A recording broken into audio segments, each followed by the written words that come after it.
Hi, everybody, for being here. Thank you. This is our Athletes Connect panel, which we have been doing for quite a few months at this point. So really excited that you're all here listening.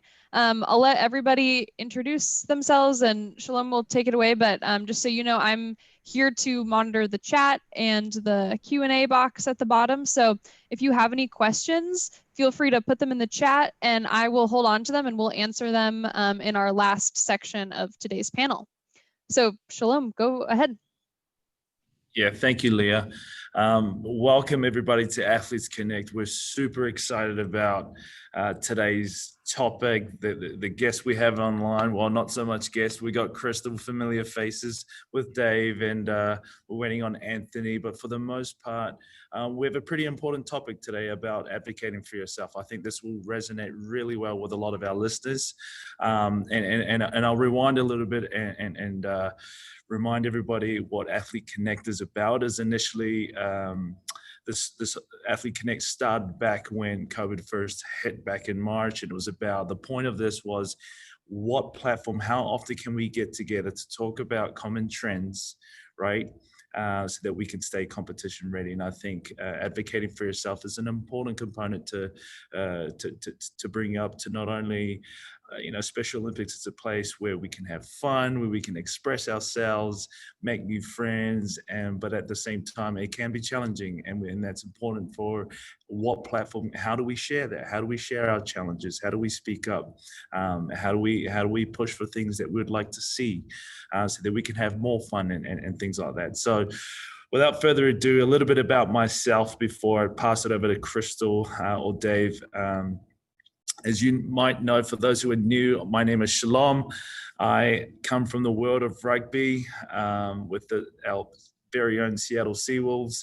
I'm excited to have been volunteering with Special Olympics now for a couple of years, most recently on the boards. And so my goal with this call is to hear more about how we can advocate for ourselves. And we'll get more into that here in a second. Crystal? Hi, I'm Crystal Womack. I'm from the BCAT team in Palencia area. I am also a health messenger, input council member, as well as a board of directors. And I've been playing sports for about 14 years. Nice. Dave? So yeah, I'm Dave Lennox, and I'm the CEO for the Special Olympics here in Washington. But the reason I'm on here today is more my previous job. So before I came to Washington, I was at the Special Olympics International for about 17 years, and my job was to work on all of our self-advocacy programs. So the athlete leadership program, all the public speaking stuff, and then all the work with governments to get governments to recognize people with intellectual disability as full citizens and contributors to their countries. So that's more why I'm here today. Perfect. That's fantastic, Dave. And so, again, really excited to have Dave and Crystal join us. And again, still waiting for Anthony, which will join here in a second. But for the most part, just some housekeeping. We've got the chat function here today. We're going to engage with you all, with all our listeners, a lot more. We got questions that we want you to get involved with. I know you guys are normally super great with the chat function, so let's keep that up. We're going to post some questions out there and would love to hear from you. Again, our goal on this call is to make sure that we take the learnings from this and let's work behind the scenes to make these bring them to surface and things like that. So again, appreciate it. So Crystal, why don't we kick off with this topic? The topic for this week is advocating for yourself. For you, Crystal, you've achieved some great things in your career, in your journey. What does it mean to advocate for yourself? I think it really means is speaking up of what you need, speaking up, don't be that shy person, even though I am. But if I really, really need something, then yeah, you really need to speak up, kind of thing. And if you don't, then you're not going to get what you need. So. Yeah, absolutely. I think You know, it's easier said than done though, right, Crystal? Has there been one thing in particular for you with your time involved with Special Olympics? Is there one thing in particular that's been challenging for you, where I'm pretty sure it might resonate with our listeners? I think the more challenging part is because I'm shy at the same time. Yeah, I try not to be, but it's one of those, because I'm so small and shy and I just can't really speak up unless I really know the person. But yeah. if it's a stranger kind of thing and I really need it and I desperately need it, then I'll say something. But that's more the challenging part too. Yeah, that's fantastic. Dave, do you think that, you know, with the various sport offerings that Special Olympic has, do you think athletes tend to, you know, share a lot of their challenges and concerns with their teammates as opposed to, let's say, the coaches, leaders? You know, I don't. They'd be better ask that to more of the athletes, I suspect. But I don't get that sense. What I get the sense is that they don't. When they're not sharing, it's because they're happy to be there. You know, they want to be. They don't want to cause a problem. They want to they want to be. You know, no one wants to be the troublemaker. Well, Crystal does, but you know. That's not But nice. no, but it's also not true, you know. But that's me. But you know, I think that the challenge that I see a lot is that athletes tend to just not say anything, and I don't know that they say as much even amongst themselves. When things are not going right, when someone's not really listening, when someone's not understanding. Right. You know, a good example is as a coach that, well, me as a coach, when I was coaching track, I had one athlete David Chong, and David for like, I don't know, probably 3/4 of the season, every time he showed up on Thursday night for practice, we would start. And the minute we got out of the warm-ups, we would do like we would start getting, you know, more intense running. And he'd run. I always start him off with a 200, and he'd throw up. And I was like, wow, what is going on?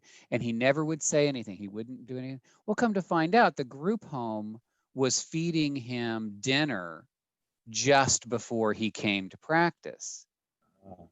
And I said, David, you need to, one, tell me that as your coach, but you also need to tell the group home that you'll eat it when you get home.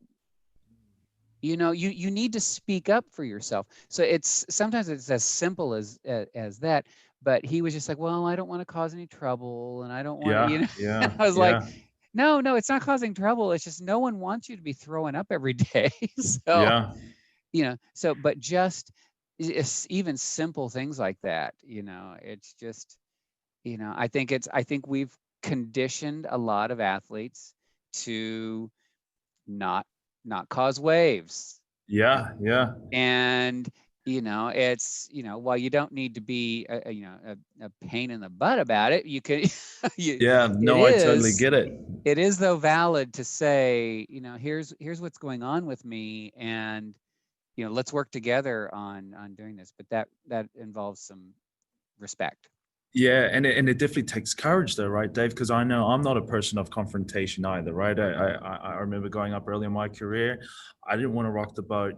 I didn't want to let my teams down. I felt like I was if I was going to speak out. I didn't want to speak to my coaches in a way that might compromise my position in any way or anything like that, or things at home. And so I guess the challenge here, Dave, and I know I went through it myself, is how do we build confidence in our athletes to speak out? How can we do that as volunteers? How can we do that as coaches? How can we do that as teammates? Yeah, I think the main thing as teammates, you know, if you see something that's wrong with someone, you can see that they're unsettled, or, you know, whatever, really talk to them and find out. These are your friends. That's right. You know, find out what's going on, and then remind him, you can tell the coach that. He'd probably want to know, and kind of have each other's back that way. And then those of us that are coaches need to do the same thing. I can tell when I'm working with an athlete if they're off that day. Yeah. And everyone's different, so, but taking the time to go up to him and say, hey, Crystal, what's up today? You seem like you're kind of out of sorts, or, what is there something going on, or, something that we need to know. And frequently what we'll hear is something that has been going on for a while. Yeah. And they've got it internalized, and it's bothering them, and they don't know what to do. But it's not something that happened. It's not like they're just in a bad mood one day. It's something's been going on for a week or a month, and they don't know how to deal with it. And then to remind them, what? It's okay to tell us this kind of stuff. Yeah. It's speak up for yourself. We want to know what's going on with you. And we know, it's just basically being a good friend to each other. Exactly. It's yeah. And so I think that's a great point for those who are listening. I think if you want to take a minute to know, if you find it really tough to share, something that you want to, a challenge that you may be having, whether it be at training or at an event, I think a great way to utilize your teammates is maybe share it with your teammates, and then maybe your teammates might share it for you or give you the courage to share. And I think, Dave, that you bring up a really good point on how to leverage, being a good teammate, right? And I remember using that technique as well. I would share with my teammates, and maybe at the time, if I didn't want that confrontation with the coach or a volunteer, or they did it on my behalf because they knew it was better for me. And they knew that I would perform better if I got that off my chest, because I just struggled with it. So I really appreciate you bringing that up. Anthony, I could just see you joined our call. Thank you for jumping on. We really appreciate it. We were just talking about how tough it is sometimes to speak up for yourself as an athlete. We definitely know that there are those out there, like myself. I'll admit that it was really tough to be, really confrontational about things. You didn't want to disrupt things, or you didn't want to rock the boat. And so Dave brought up a great example just previously. And so, Anthony, could you just, first of all, briefly introduce yourself, your involvement with Special Olympics, and would love to hear, what advocating for yourself means to you. Yeah, I am a Special Olympics athlete. My name is Anthony Nash. I wear many other hats in, like, the ARC of Washington, the Washington State Developmental Disability Council, Disability Rights Washington, and many other, and even things on the national and international level. And it's like, yeah, fighting for your rights is hard, but it's worth it too, because it teaches you that self-determination, that leadership skill, that ability to want to help others after you feel what it's like helping yourself. And it's like something you really grow a passion for. Because with me, yeah, I started off I got discriminated, harassed, took advantage of. And one day I just got a book and looked up disability rights, and I just skyrocketed from there. And it's a really good thing for anyone to learn. Sounds rewarding. And what gave you the courage to do that initially, Anthony? Well, like I said, being discriminated, taken advantage of, being neglected, everything. It's like I wasn't being treated with equality. Right. So, yeah. And then after that, my leaderships just go and go and go and go. And then I became an ambassador for Special Olympics, and I started up Athlete Input Council here in Tri-Cities, but it's been kind of up and down because we don't have a facilitator, but everything is going really good. Yeah, that's fantastic. So Special Olympics is a place where we can, have fun, share a competitive spirit, try new things and not live in fear. So, Crystal, if we have concerns as athletes today, how do we express that today? What platforms do we currently have to share that today? And before you answer, Crystal, I'd love to pose that question to our listeners as well. Use our chat function. In your opinion, if you have concerns you want to express, how do you share that today?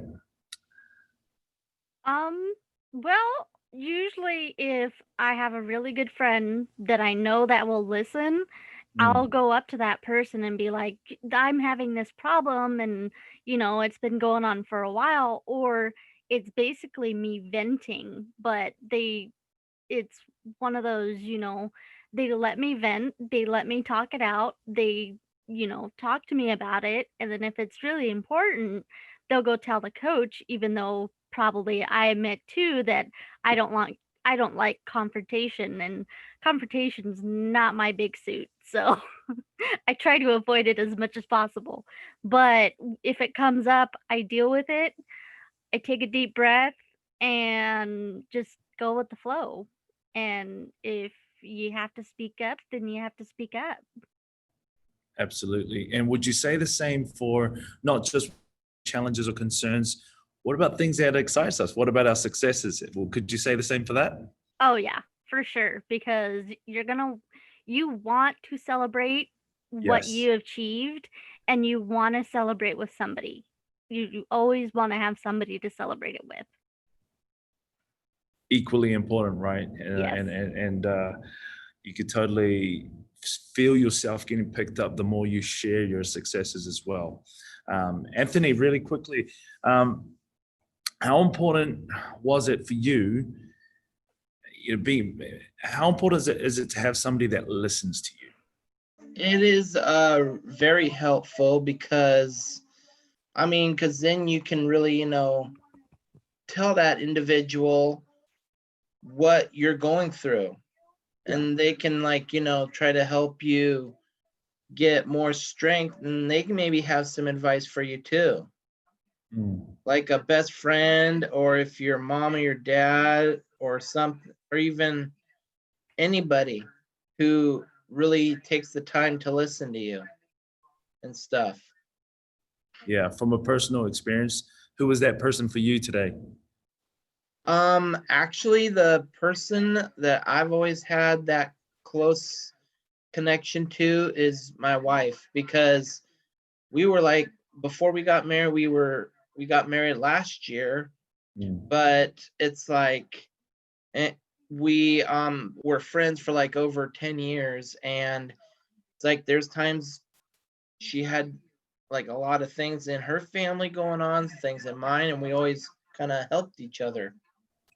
We listened to each other and vented to each other and try to figure out what we can do to fix everything or get it fixed in another way. Yeah, absolutely. Great point. And Crystal, for those who currently don't have someone that listens to them, what are the options out there, in your opinion? Where's a good starting point? Put it that way. I think a good starting point would be, who do you look up to? Yeah. Or Great. who do you really talk to that you don't really realize it? Once you actually start thinking about it, it's one of those, oh, I really talk to this person kind of thing, and then they start to realize, oh, well, I can talk to this person anytime. And, but if you're first starting, and just start by someone you look up to, someone that you admire. That's awesome, Crystal. I know for sure for me, having someone that listened to me, was so impactful. Like, it really helped me, I guess, get past that mental barrier, that emotional barrier, so that I could be who I am, right? I think the impact to that would just, I can go about my day so much better with a lot more clarity, and with clarity comes confidence, right? So Dave, back to the question of how important is it to have somebody that listens to you. What would you say about that? Well, I think there are a couple of things. One is um, we also can be the one that is listening. So sometimes you may want to check yourself to say, yeah, certainly I want, as an athlete, or as anyone, I want someone who listens to me. But then, are you that person for someone else? Wow, that's great. Are you someone who sits back and doesn't judge and lets people talk? And while they're talking, you're not trying to you're not figuring out what you're going to say next. You're not figuring out how to advise them. You're just listening to them and letting them kind of get it all out. Because the act of getting it out and it's hard to find. And that active listening is a really hard thing to do, but we all can practice it with each other. So that's one thing. I think too, I look for someone when I'm trying to figure out who I can talk to. Just, I look for someone who I feel isn't going to be judgy and isn't going to try to answer everything for me. Sometimes I don't need someone to tell me what to do. I don't need someone to tell me what's right or wrong. I just need someone to listen. Right. I just and just the act of saying I'm really frustrated, by this or that. And I think for us coaches, I think one of the most profound moments for me, and it's happened several times through my adult life. But the first time it happened, I was an area director in Kansas City, and had an athlete who, great athlete, great guy, just salt of the earth kind of guy. We were doing triathlon together, and I was going through a really hard time personally, and I really didn't feel like there was anyone I could talk to. And so this athlete, called me up, and he was having a hard time. And he says, Coach, I just, and it was horrible. He says, I feel like I'm not worth anything. I feel like no one's listening to me. I got in trouble at the group home because I accidentally spent too much money and they said I was stupid. And, I was like, well, that sucks. No one ought to be telling you. I said, well, here's the deal. I feel his name is Billy Kid. I said, Billy, I said, I feel the same way. I just, sometimes I feel like no matter what I do, everyone's judging it and all that kind of. I said, I said, what do we do about that? And he goes, I guess we just talk to each other then. I said, yeah, I guess we do. And we ended up going to dinner and having, going to. And it's, as a coach, you don't have to have a university degree or whatever to be a good friend to someone. And so there have been several times, not because I was trying to do the right thing, or I just found myself with, someone who was an athlete that I was coaching, or an athlete that was a friend. Kester Edwards is a good friend of mine, is an athlete that works at the international office. He and I just did a call this morning for the U.S. State Department on a similar topic. Right. But, Kester and I would hang out, and he'd come to my house and hang out with my kids, and we did, but not because I was being a mentor to him, and if anything, he was being a mentor to me. But we just were good friends. We just kind of got on, and it was because we would listen to each other, and we wouldn't judge each other. And so consequently, and here's the other piece of this. Sometimes when you've got someone who listens to you, it's great because they'll tell you, yeah, don't ever say that to anyone else. That is a horrible idea. And Kester one time had this idea. His idea was that he thought that we should, we have healthy athletes. He said, we should have massage as one of our new healthy athlete initiatives. And every time we go to competition, we should all get a massage. And he says, how you go in and you start to take your clothes off. And I was like, stop right there. This is a bad idea, Kester. This is not going to. And he kind of listened and stuff. And then he went and shopped it around to a few other people. And someone came to me and they said, you're being mean to Kester. Because, you're not listening to him. I said, no, I listened to him. It was just a stupid idea. It was, and I said, Kester, you know that. And he laughed and he said, yeah, I guess now that you say it that way, I get it, And so we laughed and had a good time over it. But sometimes I have stupid ideas. Yeah. And I love it when I've got someone who will say, Kelly Campbell is great at telling me, we'll be out playing golf and she'll be just like, that's a dumb idea. And I'm like, oh yeah, okay, I'll take that. So, kind of being able to hear from someone that, because no one has great ideas all the time. And it's great to have someone that you can bounce things off of who will say, yeah, no, don't ever say that out loud again. Yeah, Dave, you brought up a really great point about if we're looking for someone that listens to us, let's initiate first by being that somebody who, we listen to others first, right? It's almost that reverse psychology sort of thing. So with that being said, Crystal, if we're somebody who, today, one of our listeners on the call, how do we initiate being, how do we let somebody know that we want to be, someone that can listen for others? Well, I myself am a very good listener because I basically do all those things. I don't judge, I don't, and I say what usually appropriate. Yes, Dave, you too.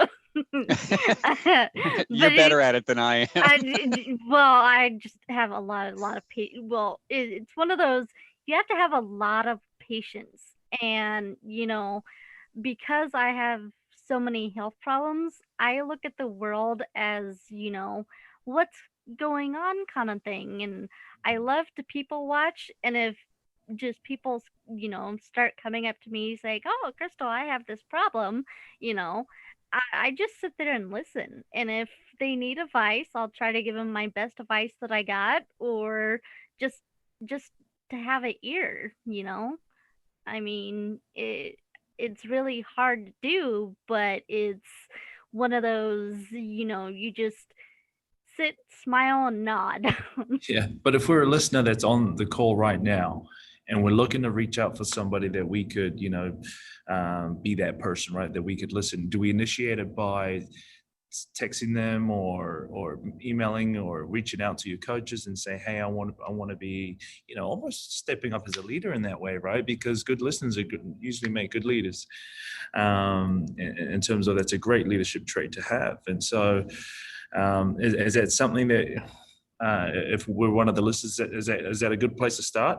I think so, yeah. I mean, just checking on other people. Yeah, because if a certain friend or something that is struggling and they haven't talked to you, you could always just text them or call them or video chat with them, saying, hey, what's going on? What's happening in your world, kind of thing.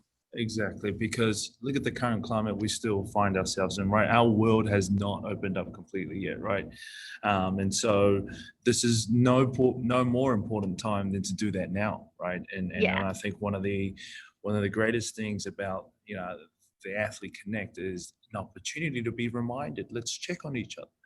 Right, let's check on our teammates. Let's go through a list of the teams that we've participated in. Check on our, touch back out with our coaches or the input, council leaders, because there are resources out there where it's a good place to start. Right, Anthony.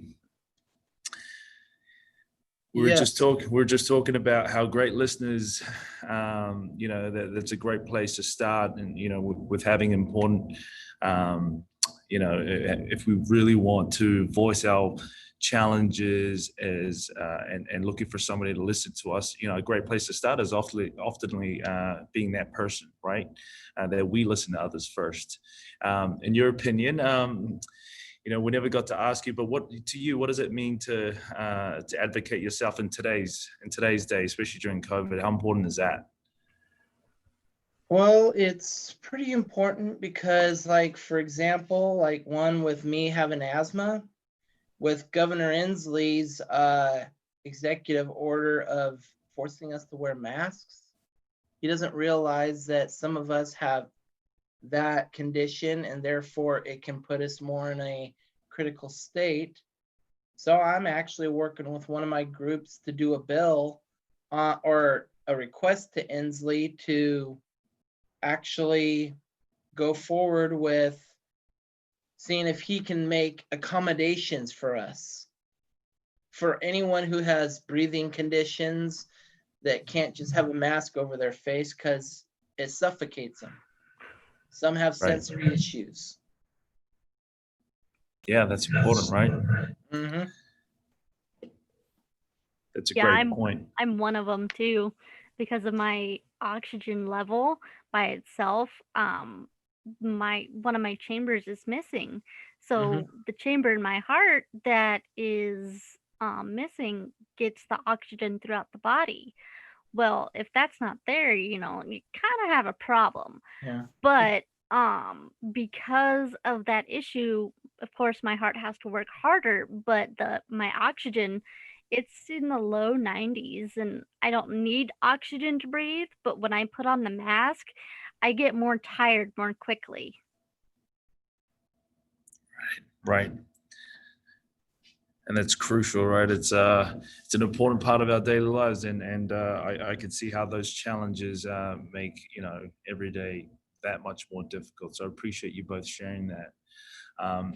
When we talk about advocating for ourselves, Dave, one of the most important things when we talk about advocating for ourselves is also to assert ourselves very clearly, right? And so that could mean, I guess, not lashing out, so expressing it in a more appropriate way, not lashing out to the other person, your teammates, to your coaches, or the character of the organization, so to speak. How can we assert ourselves very clearly when we're in this part of the Special Olympics program? Well, I think a big part of it is when you've got that person you can trust to kind of test what you're going to say. Yeah. And say, like you'll hear me every now and then say, am I crazy, or is this a bad thing, or Sure. do we need to do something? So, kind of test it out. And a lot of times a good friend, as you're talking it through, and just the act of saying it out loud to someone kind of makes you go, oh, that doesn't sound good. That I wouldn't like it if someone said something like that to me. Yeah. So I probably ought not do it that way. So I think that's one thing, is to kind of test it out. But and it doesn't have to be perfect either. You can just say, and you remember that you don't have to know what the answer is when you pose a question. Right. You can say, I don't understand why we did this, and it bothers me that we're doing something, Right. within Special Olympics. I don't understand why we changed the competition model for Winter Games. Right. And I just want to understand. So you can do it that way. So kind of think about, would you want to hear someone coming at you the way you are going to go at someone? So that's one thing. And two, and you kind of have to gauge, it has to be appropriate. Yeah. Sometimes like when Andrew's talking about things that are kind of a health requirement and things like that, sometimes, yeah, you do need to be a little more direct and and not so sweet and nice and all that, but you need to say, look, this is an important issue for me. Yes. And it's very important, and here's why. And you're direct and to the point. So I think the number one thing is test it out. But then also we've got within Special Olympics, if it's related to us, you've got athlete input councils, you've got coaches, you've got teammates, you've got parents. If not yours, your teammates' parents. That you can say, hey, this is something that I just don't understand, and I want to understand. And I think if you start with that sentence, I don't understand, but I want to, it makes every conversation pretty easy. Yes. Because then people are willing to help explain and all that stuff, and it's not accusing and all that kind of stuff. So I think that's kind of the main thing. That's fantastic. I mean, there's definitely been challenges in the past for athletes, from everything from we want improved coaching, or we want more we want a new sport, or we want, something changed within the events, or whether it's nutrition or whatever it may be, right? It's how important is it, Crystal, to obviously it's not easy from an operational standpoint to change things overnight, but how important is it to be persistent about your request and to not give up about it, Crystal? Well, I'm more focused on health for myself kind of thing. Sure. So because I have so many health problems, if it's something that I need for, like, let's say a low blood sugar because I'm a type 1 diabetic, Yeah. I need sugar, before I go into a grand mal seizure, and that's not really that fun. It hurts, yeah, and I forget, and the whole day's ruined. But if, I have to say, I need juice, I need sugar, I need something, to get my blood sugar up, and then I'll go to anybody just to get that sugar because I know what could happen. It's one of those, what can happen? Okay, if it's not that bad, then okay. But if it's horrible, then yeah, you want to get something and you have to speak up. But if it's just like, oh, I need water or something, then yeah, you just gotta speak up.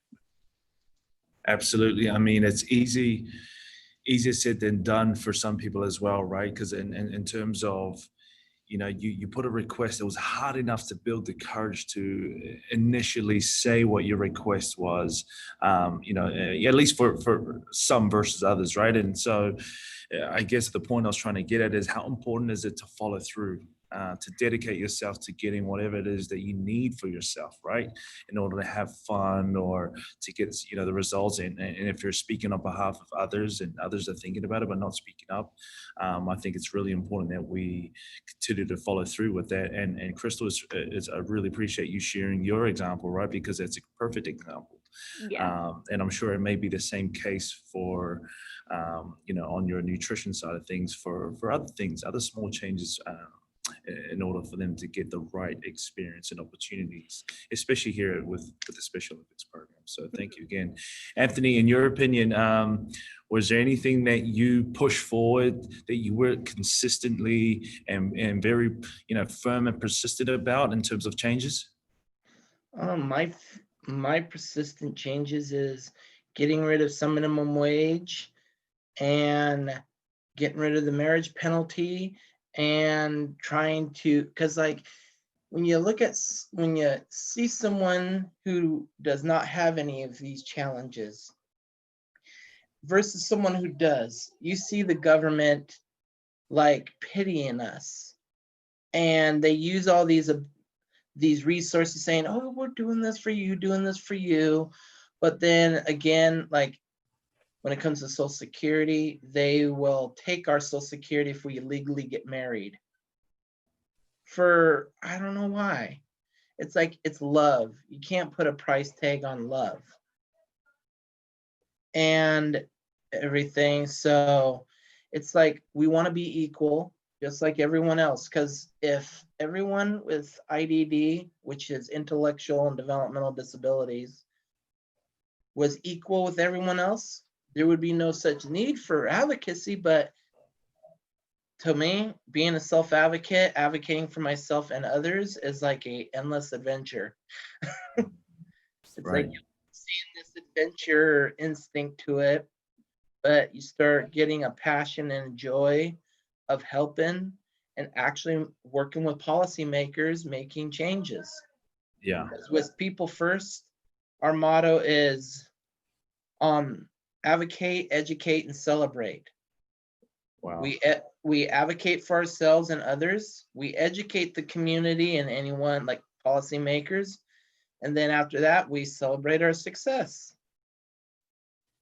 What a powerful example. Thank you for sharing, Anthony. That was awesome. I definitely feel like that will resonate to a lot of listeners as well. Well, we're geez, look at that. We're 11 past already, and we'll get into some Q&A really quickly. But just lastly, for our listeners online, use the chat function with some Q&A right now. Share some of your thoughts about, what changes would you like to see, right? And what are some ways that you advocate for yourself today? Who do you have that currently listens to you? And how important is that to you? So would love to hear more from you.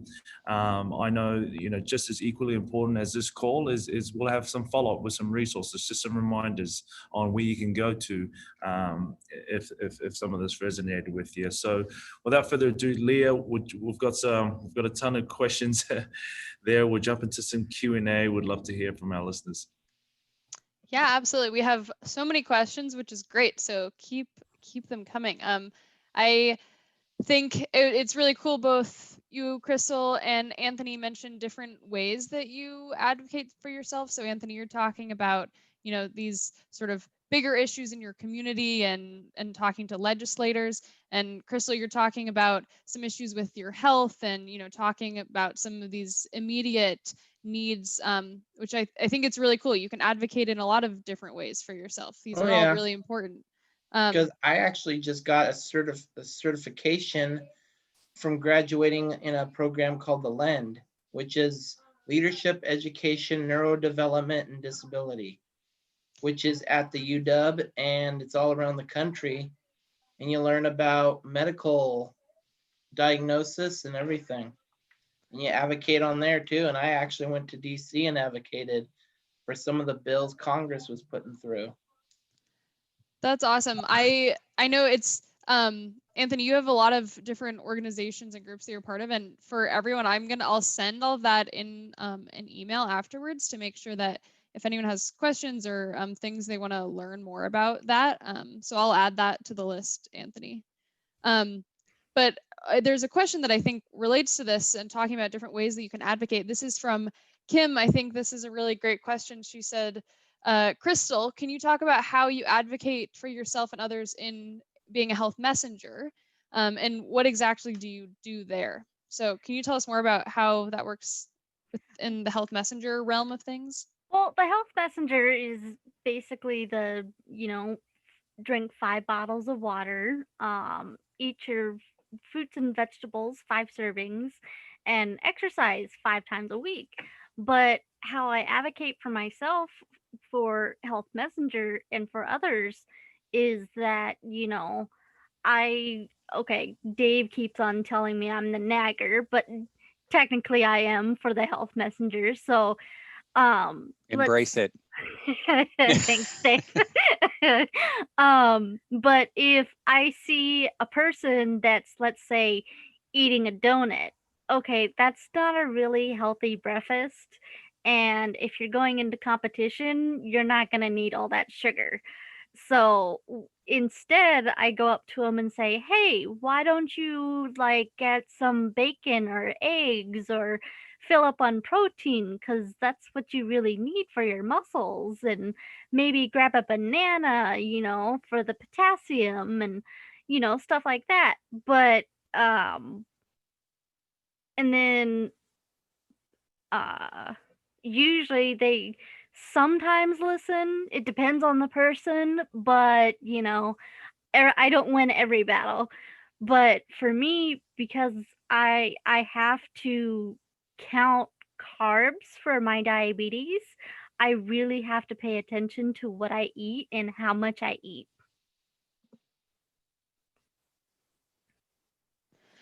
That's great. And I think so you're talking a lot about sort of having this knowledge of what you need and what's important. Yeah. And I think, Anthony, you talked about that too, that it's really important. You just started learning more about advocacy and more about ways to be involved. And it seems like that, would you guys agree that's also a really important part of advocacy and advocating for yourself is knowing what it is that you need and knowing what some of those good things are? Yeah, because it's like I said, to really broaden my advocacy to help others, I do everything I can to learn. And it's like I've been a part of employment advocacy, care providing advocacy. I've been a part of practically every kind of, even like my newest one was, being an ambassador for Special Olympics, starting to do, advocacy for that too. is trying to get more better resources for all of us in the DD community so that we have a way of life too. And also independence, everything. So it's not bad to learn too much. Always a Absolutely. good thing. I think that's really good advice. Okay, I'm going to keep going to some other questions because we have a lot of them. Here is one from McKenna, which I really like. And she asked, what was the hardest thing to do when having to speak up for yourself? And that could go to anyone. Overcoming trying to speak what you want to say. I think that's the most difficult part, is just overcoming that challenge. And then once you do, then you feel really great about it.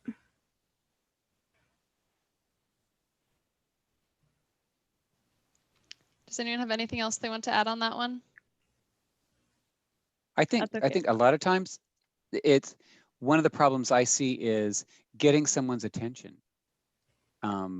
You know, it's, you know, we sit on the board, you know, and Crystal's on the board with us too. And, you know, so many of the places that you might want to share your opinion, people move really fast, you know, and the conversation moves really fast. And you may be sitting there thinking, oh, that really doesn't seem right to me, but oh, well, oh, and now they've moved on, you know. So I think that one of the hardest things is finding, and one is we all kind of need to remind ourselves that, you know, there are some people who are shy. There are some people who just don't know how to form. There was a study done about why women aren't listened to as much, just in general. And it's because women tend to form what they're going to say in their mind before they try to get your attention to say it. Whereas men just blurt out whatever is going on. They just figure it'll come to me as I talk. You know? So, and I think our athletes are a lot that way too. That you're inside, you're having this discussion about, what do I want to say? Who needs to hear it? How, like Crystal said, how am I going to say it and get my point across? And you know, and by the time you get all that done, they've moved on. So I think it's you know, it helps all of us if we slow conversations down. Look for someone. You can tell when someone is standing in a circle or someone's at a board meeting or whatever. You can tell that there's something going on in their mind, you know, and we could do each other favors by just stopping and saying, hey, Crystal, you look like you're, you know, either getting ready to burp or tell me something. So which is it? Yeah. And I do admit I'm one of those people. I sit and think and have the whole discussion in my head. Right. Sometimes I don't answer myself, but anyway, that's okay. another subject. That's okay. That's okay. But I think that's a big challenge that we all have. And yes, Tim, it is good to think before you speak, just not too much. Yeah, you don't want to know what's going in my head. It's all good. Yeah. Same here. It's great. The chat has been really well used here. There's another question from Megan, and she asked, what is the most rewarding thing about advocacy?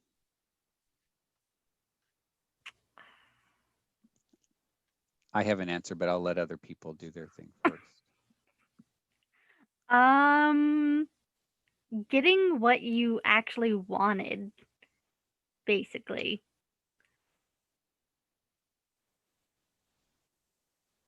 If I could add in there, for me personally, it would be the confidence to ask again. Right.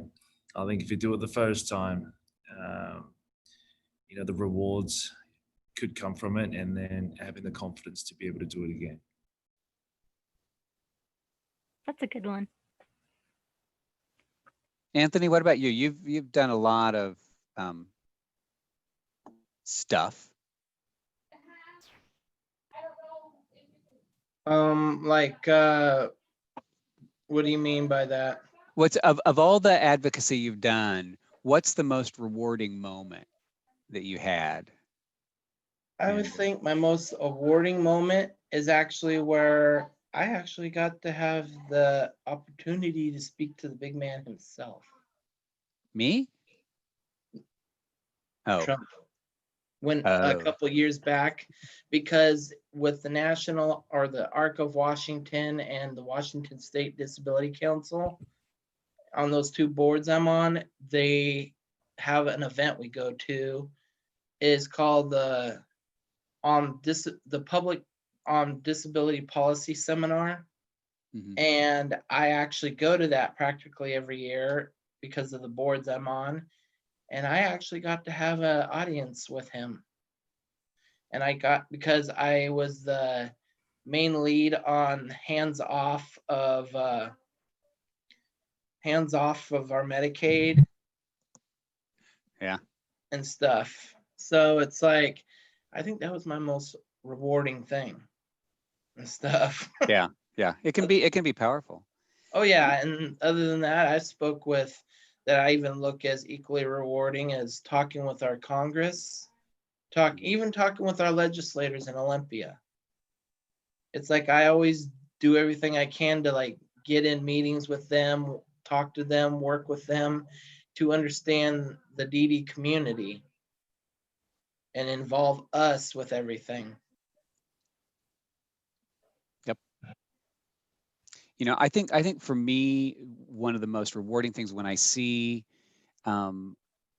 people with ID advocating is the shock and the surprise that other people have when they start to really listen for the first time and they go, wait a minute, they really know that's a really good idea, and it is something I hadn't thought of. And so I have two examples. One was a big one, and it was 2000, and we were the year 2000, and we were doing the first Global Athlete Congress. So we had 75 Special Olympics athletes from 46 nations. And we got together in the Netherlands, and we'd spent a year preparing for this. And we'd ask athletes, what are things that are important to you? And they had told us that the quality of coaching was a problem that we needed to address. They said they were upset about athletes that had bad behavior during practice, and they wanted us to do something about that because they felt like they sometimes weren't safe because of the way other athletes behaved. They talk, and I forget, I think some were about competitions and advancement to higher level. Anyway, so and in a Congress, what we did was we said, okay, we narrowed it down. Everyone voted. We narrowed it down to 4 issues, and then we said, okay, now you have to suggest a policy or something that we would do that would fix this. And so we sent that out, and then countries came back. So it took us like a year to get this all done. And each of the nations selected their representatives to come to the Netherlands in The Hague. And so we sat down, and all the leadership of Special Olympics, from Special Olympics International, but all 7 regions of the world, we're in 180 nations. So you had people from all of those nations that are in charge of running their Special Olympics program were sitting in the audience, and we wouldn't let them talk. We said, only the athletes may speak during this session. And the final session, we'd been meeting for 2 or 3 days. And in the final session, we showed video. And the video that was the most impactful was when we talked about better coaching.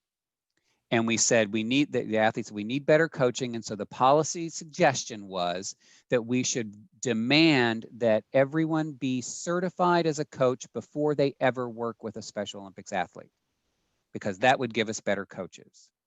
And the arguments for that were like, yes, you'll get better coaches. The argument against that is that you're not going to have very many coaches because you don't, So there was an up and down. And when we opened it up for discussion, the people were like I say, there was this gallery sitting around, and no one who leads it, who normally would answer for the athletes and would speak for them. We told them, you've got to shut up. And if you talk, we're going to kick you out of the room. Yeah. And so we did that, and they lined up at microphones, and you started hearing the athletes of Costa Rica feel that it is worth the risk of not having as many athletes. The athletes from Botswana say, no, we want to welcome volunteers and families to be coaches, and we want more coaches. The athletes of Pennsylvania say this. The athletes of Russia say that. And everyone was just blown away because these athletes, all these people with intellectual disability, had done their homework. They knew what they were talking about, and they were having a civil discussion about policy in our organization for the first time. And everyone was just like, oh my God, we had no idea how capable they are of helping us make these decisions. And it was really impactful, you know, so that's really fun. The other one was that I was at a board meeting and we were going to move some money to, this is when I was in North Carolina. We were going to move some money to a different fund, and all the lawyers, all the bankers, everyone had said, yes, yes, yes, we should do this. This is wonderful. Yes, we should do it. And I looked at Billy Quick, and as I said earlier, you know, sometimes someone's just sitting there and you can tell they're conjuring something, but they haven't raised their voice yet. I said, Billy, you haven't talked yet. I said, I'm curious, what are you thinking? And Billy just looked at us and said, well, I just have a question. How do we do this? And the woman from the foundation that we were going to move the money to said, well, you write a check and we move the money to the foundation and then we spend it the way you tell us to. He goes, huh, because I was always taught that if I write a check to someone, the money isn't mine anymore. And all the lawyers and all the bankers went, oh, no. And he stopped us from making a horrible decision because we were going to be doing something that you can't, as a non-for-profit, we can't give our money to a different not-for-profit, even if it's to benefit us.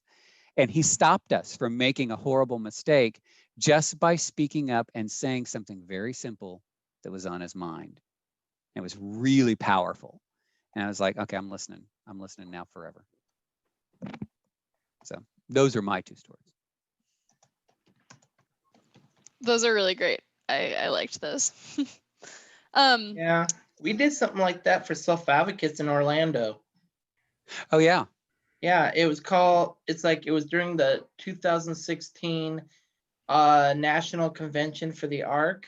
There was another organization that's international, worldwide, called Inclusion International. Yes, I've spoken at that conference. Yeah, so did I. I actually was one of the self-advocate hosts. Oh, yeah. Do you know Joe Pitchler? What? Do you know Joe Pitchler from Alaska? Yeah. Yeah, he's a good friend of mine too. Yeah, I mean, we had people from Europe, Africa, Asia, Canada, Australia. It's like all around the world, and it's like we were actually at the hotel right by Disney World Springs. And it's nice. We all just hung out as a group from all around the world and just were around the Disney World Springs, and we actually went to Epcot, where it was kind of interesting. All the foreign families that came, they kind of went to their own little spot around Epcot where they had the world walk around. Yeah. And they're like just jamming to their own music. Hopefully not. It's a small world. Yep. But it was a super awesome opportunity to be with other self-advocates of other cultures. And it's one of those very rare opportunities. You're like, I'll never forget that. That's awesome. It is funny, all of these different connections through these different experiences and the community of Special Olympics and of disability advocacy. Shalom, you said at the beginning that maybe this isn't a new panel. We've got a lot of familiar faces. So that was kind of fun just hearing all of those different connections. And I can't believe it. Our time always flies so fast here. It's already 5:30, and there are so many great questions coming from everybody. So I so appreciate everyone's questions. We had some questions about how do you speak up for athletes? How do you know when you're being heard? How do you take on challenges? You know, we have a lot of things that we could cover in this conversation. And so I know we've only just touched the surface. So I always send out an email afterwards with some follow-up resources and things like that. So I'll definitely do that. Everybody who's on the call, I'll send an email with, Anthony, you mentioned a few different groups like People First of Washington and SAIL, and I wrote down a few others we mentioned. So I'll make sure to send some links. So if people have questions about any of that, I'll also send some more information about ways that you can share your opinion with Special Olympics with our athlete input councils, or to be involved in an athlete input council. There are definitely ways to share some of your ideas and what you're thinking. And at the very least, if that's participating in a panel or sending just an email to me or something like that, that's a great place to start. Does anyone have any last thoughts they want to share before we wrap up? Keep talking. Crystal, any last words of wisdom? I think just really get out there and push for what you need and push what you want to say. Don't be scared to, not get what you want. Just go out there and do your best and, keep trying. Absolutely. Anthony, do you have any last thoughts? On things to do in Special Olympics? Just before we close out our conversation. Well, it's like I would just say to all the athletes who are listening, it's like there's a lot of leadership out there for you to get your hands on and learn. I mean, there's like athlete ambassador and governance that they teach to be on the board of the Special Olympics if you get selected. There's, like in Washington, the Washington State DD Council, Disability Rights Washington, ARC of Washington, People First of Washington. They all take in like self-advocates to hear their voices, and it's like you get to learn a lot. And even with People First, you create your own small chapters in your community and stuff. That's awesome. I will send all of that along. I think those are all some awesome resources to keep in mind. Yeah. Thanks. Shalom, Dave. I already did Dave, mine. You shared yours. Yeah. No, I appreciate it. I appreciate everybody coming on. I appreciate the listeners for taking the time. Again, I'm overwhelmed by the responses. I think these are great responses, and I think we should really, do some best practices while we're still in this current environment, right? And even if you took one small piece of nugget away from this, it was worth doing. So thank you. Absolutely. Thanks, everyone. Have a great night. As someone mentioned earlier, there's the virtual tasting room this weekend. Virtual games are coming up, formally starting in 2 weeks. So we've got a lot of great things to still stay connected, and Athletes Connect is in another 2 weeks. Yay. Have a good night, everybody. Thanks for having us. Bye. Thanks for being here. Bye.